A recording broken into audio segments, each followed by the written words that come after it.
बीड जिले के केश शहर में आज धनंजय मुंडे समर्थक आक्रोशित नजर आए। मनोज जरांगे द्वारा धनंजय मुंडे पर जान से मारने की साजिश रचने का गंभीर आरोप लगाए जाने के बाद समर्थकों में गुस्से का माहौल बन गया।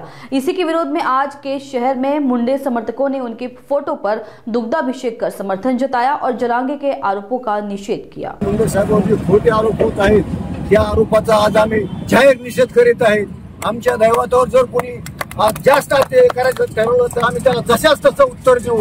अरे गेले वर्षापासून या महाराष्ट्रामध्ये काय चाललंय, आदरणीय पड आपलं ठाके साहेब असतील, आदरणीय भुजबळ साहेब असतील, कुणावर बी ओटसूट, ह्याचा खोटा उपटू, ह्याचं बी बुडू, ह्याचा खलास करून टाकू। अरे हे कुठपर्यंत सहन करणार आहेत? आमच्या नेत्यावर जर असं तुम्ही सारखाच वारंवार आरोप करत असताल तर आम्ही माफ करणार नाही, जशाच तसं उत्तर देऊ। याचा आम्ही जाहीर निषेध करतो। 1 वर्ष झालं आपण या ठिकाणी महाराष्ट्रामध्ये की सलोखा सगळा बिघडलेला आहे, त्या महाराष्ट्र या ठिकाणी बघत आहे। आणि 1 वर्ष झालं धनंजय मुंडे साहेबांनी कुठलाही वाच्यता जरांगे पाटील असतील किंवा कुठल्याही मराठा समाजाला विरोध करायचं या ठिकाणी बोललेले नव्हते। पण या वर्षामध्ये जशाच 17 ऑक्टोबरला ओबीसीचा एक मेळावा बीडला झाला आणि त्या मेळाव्याच्या स्टेजवर धनंजय मुंडे साहेब गेले, तेव्हापासून या सगळ्यांच्या पोटामध्ये पोटसूर उठला।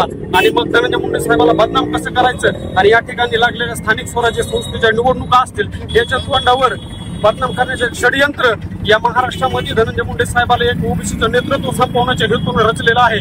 त्यामुळे या ठिकाणी आम्ही धनंजय मुंडे साहेबांचा दुग्धाभिषेक या ठिकाणी नगरसेवक आदरबाई असतील, नंदूदादा मोराळे असतील, सर्वच केस तालुक्यातील धनंजय मुंडे साहेबाला मानणारा वर्ग असेल या ठिकाणी आम्ही उपस्थित राहून त्यांचा निषेध व्यक्त केलेला आहे। धनंजय मुंडे साहेब हे बहुजनांचे नेते आज जे षडयंत्र रचलं जाते त्यांच्या विरोधात, त्यांनी आजपर्यंत महार मुस्लिम समाज, मराठा, मांजारी, 18 पगड जातीला सोबत घेऊन चाललेले।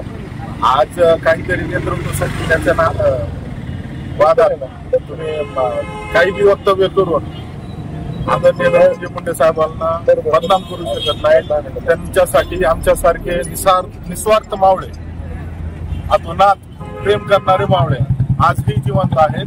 त्यांचं कितीही बदनामी केल्यानं काहीही वाकडं होणार नाही, एवढंच बोलतो।